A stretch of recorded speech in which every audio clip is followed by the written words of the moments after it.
Olá, Caminho da Luz, seguidores de Jesus, todos aqueles que nos acompanham aqui pelo nosso canal. Nós estamos numa semana maravilhosa, né? Meditando sobre os acontecimentos, né?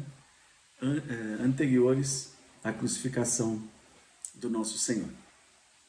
Essa é uma semana onde o mundo comemora a Páscoa, nem todos de forma legítima, né? O mundo, na verdade, não conhece, né, o nosso Senhor, senão não o teriam crucificado. Mas nós que o celebramos, estamos aqui meditando nas suas palavras, naquilo que ele tem de mensagem para nós. E no vídeo passado nós falamos sobre a entrada triunfal de Jesus em Jerusalém e tudo que ela representa e o que ela significa para nós. E hoje eu quero meditar sobre um outro fator muito importante, outro acontecimento muito importante que acontece junto da entrada triunfal, né? Que tem o mesmo valor, o mesmo peso, tem uma mensagem que está embutida neste acontecimento da entrada triunfal, onde Jesus se proclama rei, né? O rei que há de herdar o trono do seu reino, do reino celestial, e não do reino terreno como eles pensavam. Então, Jesus trouxe para eles uma decepção muito grande, o qual, mais adiante, eles virão responder a essa decepção com o grito uníssono da nação: crucifica-o, porque ele não atendeu às suas expectativas. E hoje eu quero falar sobre não a entrada triunfal em Jerusalém, mas a volta triunfal de Jesus. Que volta triunfal? A volta após ter assumido o trono de Deus e no tempo em que Deus tem para a humanidade, de longanimidade e paciência para que a humanidade se arrependa dos seus pecados. Então, como é maravilhoso a gente entender as mensagens representadas nessa entrada triunfal, né? A representação da coragem de Jesus, seu propósito inabalável de caminhar em direção à cruz, porque ele sabia que não ia ser eleito o rei de Israel. Ele sabia que a caminhada dele para dentro de Jerusalém seria a caminhada para o matadouro, para a sua morte. Então, a mansidão dele fazendo tudo isso, olhando para aquelas pessoas, né, como um cordeiro mudo, ele se sujeitaria aos escárnios, à zombaria, e que aquele povo todo que o aclamava como rei naquele momento, a maioria iria traí-lo, iria escolher Barrabás, né, um revolucionário, né, alguém que, na verdade, atendia aos seus requisitos, aos requisitos de alguém que os governasse, que os desse uma direção, que os livrasse do jugo romano. Então, Deus sabendo disso, Jesus sabendo disso, mesmo assim, ele cumpre com seu propósito e entra triunfante para entregar-se como cordeiro vivo, como cordeiro para ser morto por nossa causa, por mim e por você. Então, ele sabia que aquele povo saudava, mas que não era de coração, né? Eles não eram seus amigos, né? E não tinham entendido verdadeiramente o propósito pelo qual ele estava entrando ali como rei. Iriam traí-lo.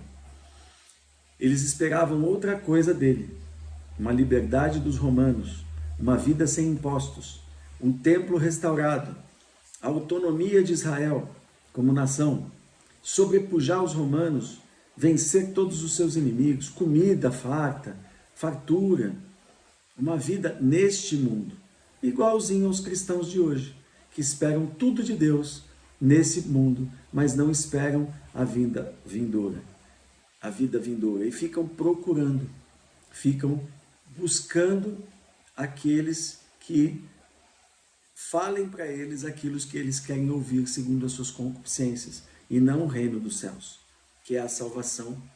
Eles querem viver aqui e não no reino de Deus.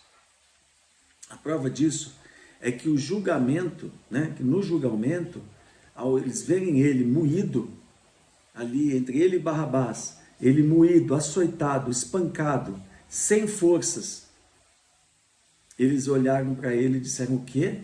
Esse é o rei que eu espero que vai me libertar? De modo algum.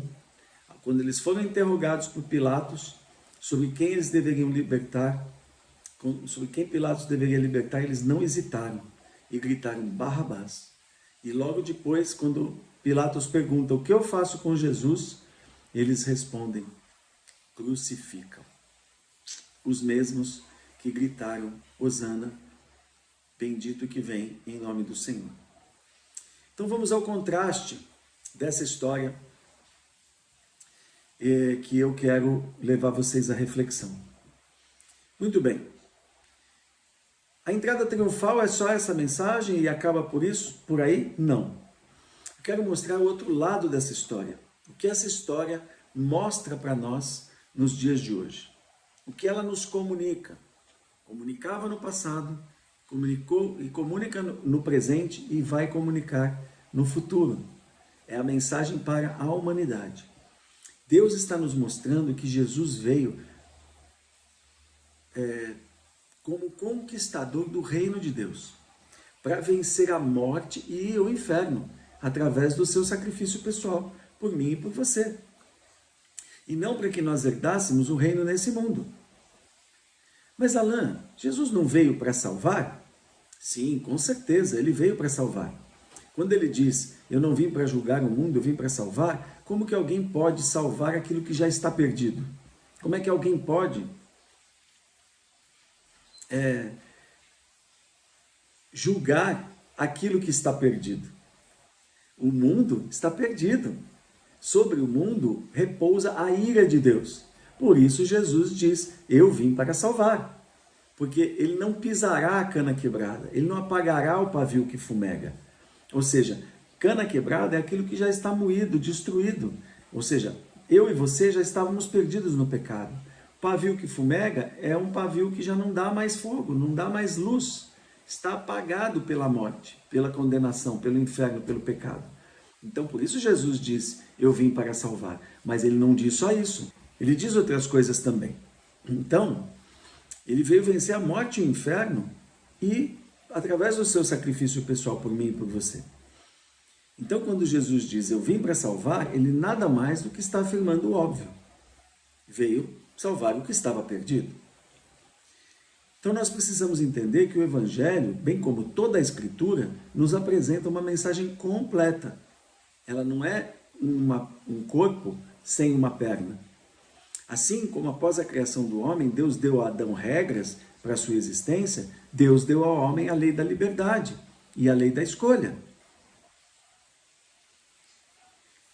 Quando ele diz no princípio, no Éden: de tudo comerás, menos dessa árvore do bem e do mal, do contrário você vai morrer, ele está dando uma regra, uma lei de, na escolha do bem, a salvação, e na escolha do mal, a condenação. Assim Jesus também. Então eu quero meditar sobre esse tema com você, que eu denominei como a volta triunfal. Nós vamos fazer a leitura bíblica em João 12, do 44 ao 50. Diz assim as Escrituras: Jesus dizendo: quem crê em mim, crê não em mim, mas naquele que me enviou.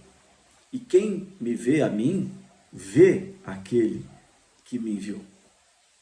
Eu sou a luz, vim ao mundo para que todo aquele que crê em mim não pereça nas trevas. Veja, existe uma condição: todo aquele que crê em mim.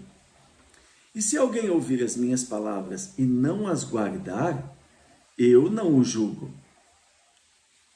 Veja, Jesus veio com o propósito de apresentar a salvação. E se alguém não crê e não acreditar nas palavras dele, ele não o julga. Mas ele mostra como acontecerá o julgamento. Isso não isenta a pessoa que não crê de juízo. E ele diz como isso acontecerá. Pois eu vim não para julgar, mas para salvar o mundo. Viram de novo? Eu repetindo a mesma coisa que eu falei para vocês. Jesus não veio para julgar, porque ele veio para salvar o que já está perdido. Ele não pode julgar algo ao qual ele não ofereceu salvação. Então ele oferece a sua salvação. Então, repetindo, pois eu vim não para julgar o mundo, mas para salvar o mundo. E agora ele mostra o outro lado da moeda. Quem me rejeita e não recebe as minhas palavras, já tem quem o julgue. A palavra que tenho pregado. Então, a partir do momento que a palavra de Deus é apresentada ao homem, que Jesus diz, o meio de salvação sou eu, única e exclusivamente eu. Você deve andar segundo a minha lei e as minhas regras. E essa pessoa não ouvir a palavra de salvação, ela já tem quem o julgue. Quem é que julga a pessoa que não ouve as palavras de Jesus? Jesus diz aqui em seguida, já tem quem o julgue. A palavra que tenho pregado, essa o julgará no último dia. Ora, então Jesus julga. Ele imediatamente julga na medida em que ele oferece a salvação e a pessoa não aceita. E as pessoas não querem. E as pessoas não aceitam viver segundo os seus princípios e dos apóstolos, que Deus deixou para que sabidamente todos vivessem sobre essa lei, sobre essa palavra. Continuando então, no 49. Porque eu não falei de mim mesmo. Veja, Jesus mostra a autoridade da palavra dele, agora dizendo da onde vem a palavra dele. Mas o Pai que me enviou, esse me deu o mandamento quanto ao que dizer e como falar. E sei que o seu mandamento é a vida eterna. Então veja, Deus propõe, por meio de Cristo Jesus, um mandamento para os homens, a vida eterna. Aquilo, pois, que falo exatamente como o Pai me ordenou. Então nós vemos claramente aqui, Jesus não disse, eu amo todo mundo, vou salvar todo mundo indiscriminadamente. Não. Vamos ver o que diz aqui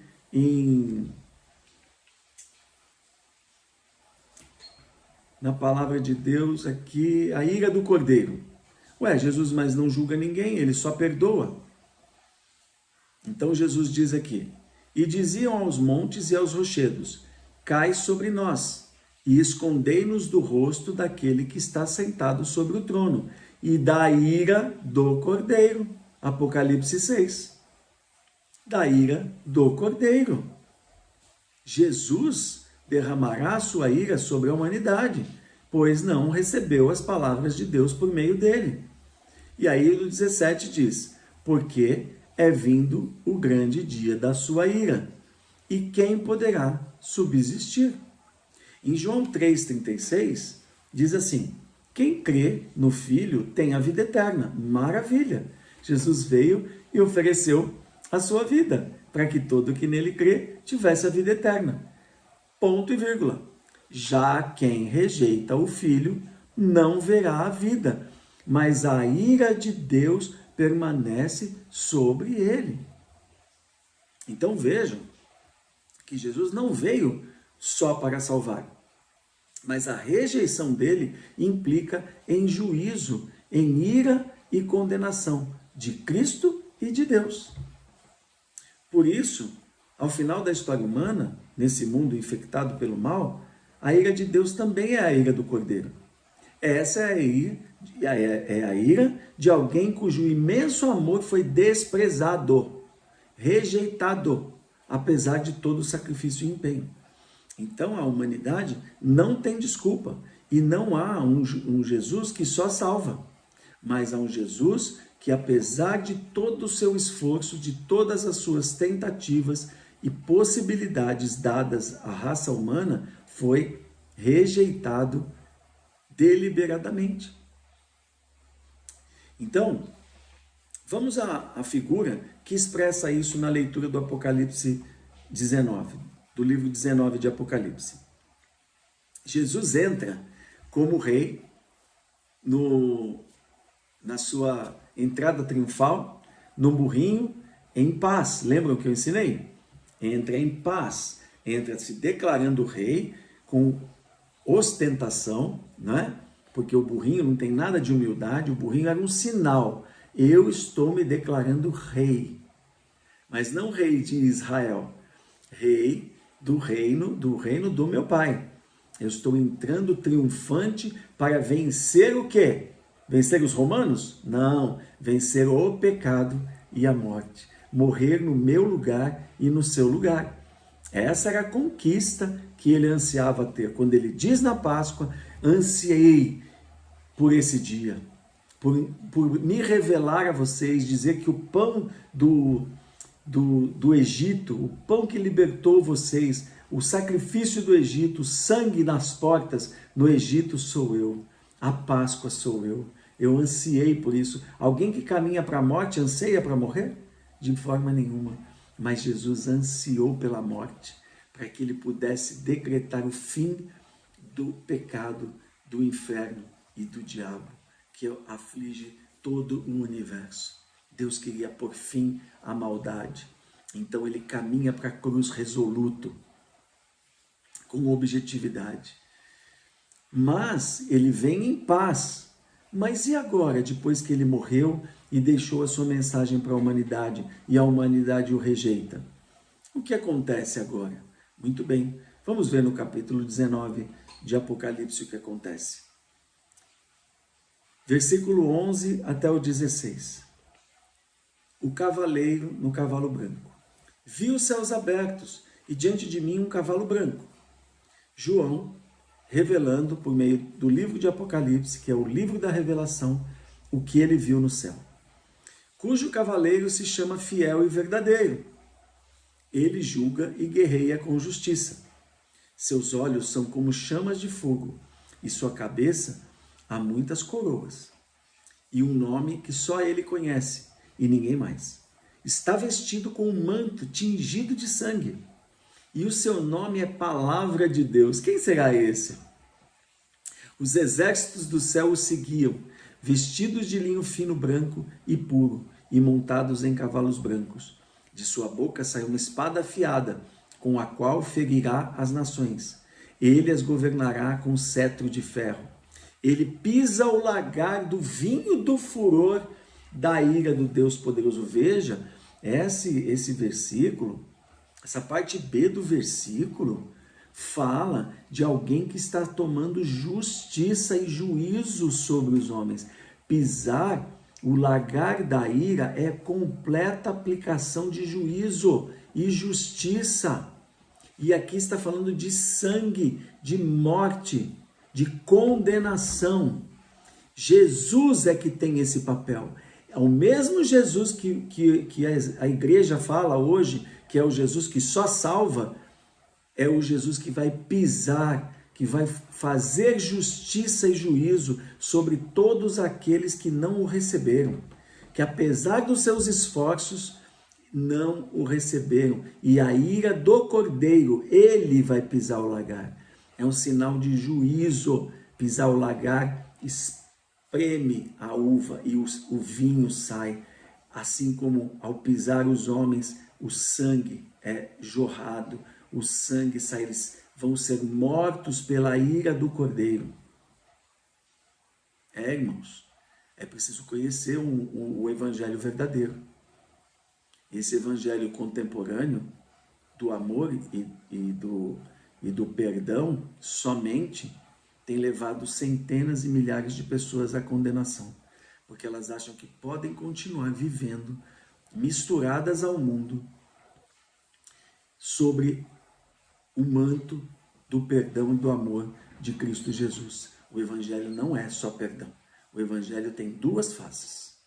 E é preciso conhecer a outra face, pois muitos têm tripudiado sobre o sangue de Jesus, blasfemado o sangue de Jesus e pisado na salvação que ele deu amorosamente. Ele pisa o lagar do vinho do furor da ira de Deus, Todo-Poderoso. Em seu manto e em sua coxa está escrito este nome: Rei dos Reis e Senhor dos Senhores. Veja, um cavalo branco. Versículo 11.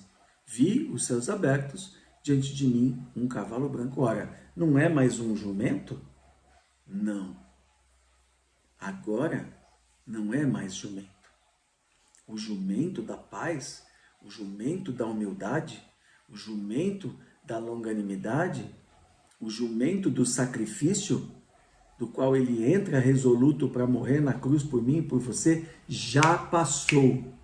O jumento da paz, a declaração de eu sou o Senhor, eu sou o Salvador de vocês, recebida com crucifica-o, já passou. Agora João vê Jesus num cavalo branco. Vocês sabem qual é a representação do cavalo? Guerra. Guerra. Agora Jesus não vem mais em paz. Jesus já não vem mais oferecer o seu sangue. Jesus vem requerer o sangue daqueles que o rejeitaram. Na leitura de Apocalipse 6, nós lemos assim, versículo 1 e 2. E vi quando o Cordeiro abriu um dos 7 selos e ouvi um dos 4 seres viventes dizer numa voz como de trovão, vem, chamando João.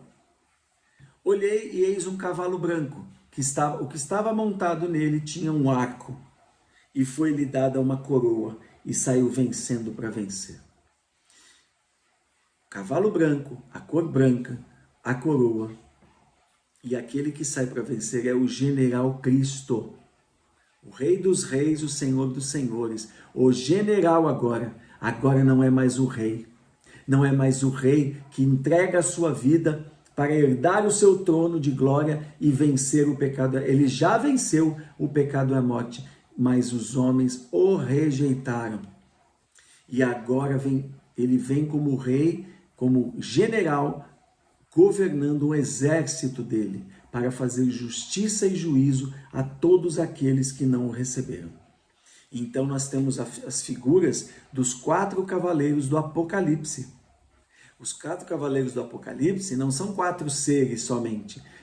O general que vai à frente é Cristo Jesus, o mesmo que está no versículo 15, que diz, de Apocalipse 6, que diz, de sua boca sai uma espada afiada, com a qual ferirá as nações. Ele as governará com cetro de ferro, ele pisa o lagar. Agora o general vem para requerer justiça de todos os que não receberam a tão grande salvação que ele ofereceu como rei. Então, no cavalo branco de Apocalipse, ele é o general de guerra, ao invés do rei piedoso. Então, assim como no burrinho da paz, muitos também estão brincando e não estão levando a sério a sua vinda, como general, montado em seu cavalo, mas que agora virá como julgador e condenador do mundo, daqueles que não o receberam como pacificador. A sequência do Apocalipse diz que logo depois de Jesus sair para vencer, atrás dele vêm os demais cavalos do juízo. E quem está comandando esses cavaleiros? Jesus. Vem a fome, a peste que cairá sobre a humanidade. E hoje nós temos a graça liberalmente sobre as nossas vidas, à disposição de toda a raça humana, de mim e de você. Jesus está disposto a nos salvar. E o que o mundo está escolhendo? É paz? É Cristo? É arrependimento? É isso que o mundo tem sinalizado para Deus? Largando os seus maus caminhos? Vamos ver o que vem depois do cavalo branco. O segundo cavaleiro, a guerra e a espada. O segundo cavaleiro é semelhante ao boi do sacrifício, a Mateus, quando Jesus entrega a sua vida pela humanidade. Quando o segundo selo é aberto, surge um cavaleiro com grande espada, montado em um cavalo vermelho. Ele tem poder para tirar a paz e fazer com que as pessoas matem umas às outras. Apocalipse 6, de 3 a 4. A espada e a cor vermelha representam a morte sangrenta em luta armada. O segundo cavaleiro parece ser uma representação da guerra. Jesus avisou que nos últimos tempos haveria guerras e rumores de guerras, em Mateus 24, 6. O terceiro cavaleiro, preto, fome e impostos. Tiranos, ao invés de um governante amoroso. A humanidade rejeitou um governante que iria lhe trazer paz e um reino justo. Eles preferem os governantes tiranos e cobradores de impostos. O terceiro cavaleiro, que é o cavalo preto, monta um cavalo preto e tem uma balança na mão. Balança, e logo em seguida o relato de Apocalipse é um quilo de farinha por um denário. Ou seja, custos altíssimos dos alimentos, custos altíssimos de impostos. Tudo que você trabalha, você tem que dar para o governo para pagamento de impostos. É essa a resposta que a humanidade recebe pela rejeição de Cristo. Quando aparece uma voz, diz o preço da comida. Em Apocalipse 6, 5 e 6. Os preços para a comida serão muito altos, o que significa que a comida será cara. A balança representa a venda, negócios, trocas comerciais. E esse terceiro cavaleiro é interpretado como a fome. Com preços tão altos, as pessoas não conseguem comprar e se alimentar direito. Crises econômicas. Vocês conhecem algum tempo em que a humanidade viveu isso? Eu acho que é os dias de hoje. O quarto cavaleiro, pestes, epidemias. Ao invés da cura que ele ofereceu, a ressurreição de Lázaro, a cura do cego de nascença, a cura do homem que jazia 40 anos paralítico, as ressurreições, as curas maravilhosas, a libertação dos demônios. Agora o que a humanidade recebe são doenças ao invés de saúde. O quarto cavaleiro é o amarelo.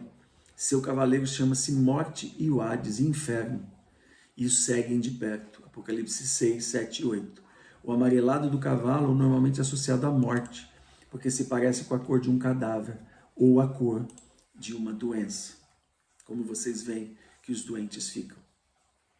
Então, meus irmãos, eu queria levá-los a essa reflexão, porque nós temos aí um contraste que Jesus oferece quando ele vem à Terra.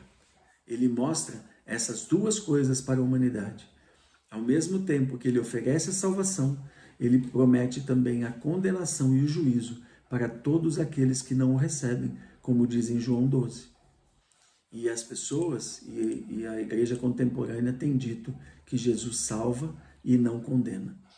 Esse evangelho é um evangelho manco, não é o evangelho do nosso Senhor Jesus Cristo.